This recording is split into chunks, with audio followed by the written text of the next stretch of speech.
আসসালামু আলাইকুম। ইনশাআল্লাহ আজকে আপনাদেরকে দেখাবো আমরা কিভাবে কোন রোগের পূর্বে কি ধরনের ব্যবস্থা গ্রহণ করি।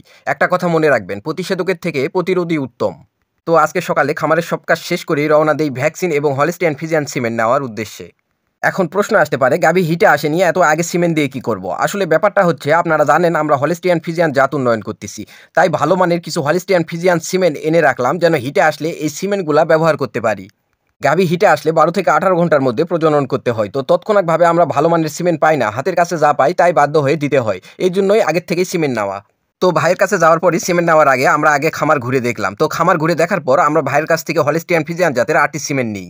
ও খামার ঘুরে দেখার সময় বাছুরের একটা ফিডার দেখতে পাই, দেখে বললাম নতুন আছে কিনা। তো বললো একটি ছিল, তো সেটা নিয়ে নিলাম। এর মধ্যে দেখলাম ছাগল বা বাছুরের ওষুধ খাওয়ানোর জন্য অন্য ধরনের একটি সিরিজ দেখতে পেলাম, পছন্দ হলো, তাই সেটাও নিয়ে নিলাম।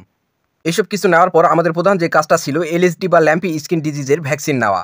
আমরা আগেই বাসা থেকে হটপট নিয়ে গেছিলাম, তার মধ্যে ফ্রিজ থেকে বরফ দিয়ে ভ্যাকসিনটি নিলাম। বরফ দেওয়ার কারণ হচ্ছে 2 থেকে 8 ডিগ্রি সেলসিয়াস তাপমাত্রায় এই ভ্যাকসিনটি সংরক্ষণ করতে হয়। এই তাপমাত্রার কম বেশি হলে ভ্যাকসিনের গুণাগুণ নষ্ট হবে, তখন আবার হিতে বিপরীত হবে। ওই দিন ভ্যাকসিন নিয়ে আসার পরে আমরা ফ্রিজের নর্মালে রেখে দিয়েছিলাম ভ্যাকসিনটি, কারণ ভ্যাকসিন নিয়ে আসতে আসতে আমাদের বিকেল হয়ে গেছিল। ওই দিন ভ্যাকসিন দেওয়ার কোনো উপায় ছিল না।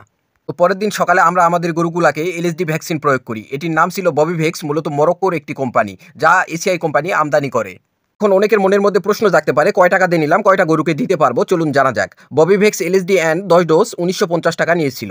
10 ডোজ মানে 20 মিলি থাকে, প্রতি গরুকে 2 মিলি করে ঘাড়ের চামড়ার নিচে দিতে হবে। গরু ছোট বা বড় হোক, সবার জন্য 2 মিলি করে দিতে হবে।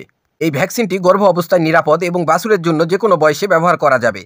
এই ভ্যাকসিন 1 বছর পর পর দিতে হয়, তবে গর্ভ অবস্থায় ভ্যাকসিন দেওয়া থাকলে বাচ্চাকে 4 থেকে 6 মাস পর্যন্ত দিতে হবে না।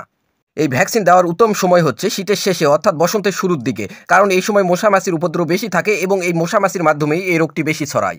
এই ভ্যাকসিনটির 2টি ভায়েল থাকে, একটিতে ওয়াটার থাকে আর একটিতে পাউডার থাকে। তো প্রথমে 5 ml ওয়াটার সিরিজে নিয়ে পাউডারের সাথে ভালোভাবে মিশিয়ে নিতে হবে।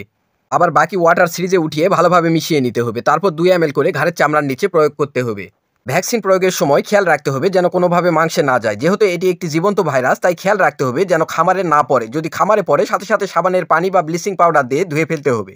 ব্যবহারের পরে সিরিজ ভায়োল 2টাই মাটিতে পুঁতে ফেলতে হবে। ভিডিও শেষে যে গাভীটা দেখতে পাচ্ছেন, এটি আমরা কিছুদিন আগে ক্রয় করছি।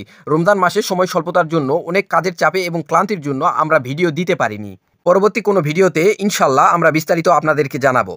এখন আমরা যে গাভীটাকে ভ্যাকসিন দিচ্ছি, এই গাভীটা 8 মাস 24 দিনের গর্ভবতী। এটিকে ভ্যাকসিন দেওয়ার পর অ্যালার্জির সমস্যার জন্য পুরো শরীরে ছোট ছোট দাগ এবং শরীরের বেশ কিছু স্থান ফুলে গেছিল। যদি কোনো গরুর অ্যালার্জির সমস্যা থাকে, তাহলে ভ্যাকসিন দেওয়ার সময় অবশ্যই অ্যান্টিহিস্টামিন দিবেন। তো আসুন আমরা সকলেই সচেতন হই, কোনো রোগের পূর্বে সঠিক নিয়মে ভ্যাকসিন করি, গবাদি পশুর মৃত্যু ঝুঁকি কমিয়ে খামারকে রক্ষা করি। মনে রাখবেন, একটা ভ্যাকসিনের মূল্য কিন্তু খুব বেশি না। এলএসডি বাদে সবগুলাই সরকারিভাবে পাওয়া যায়। আজকে এই পর্যন্তই। ভালো থাকবেন, সুস্থ থাকবেন। আসসালামু আলাইকুম।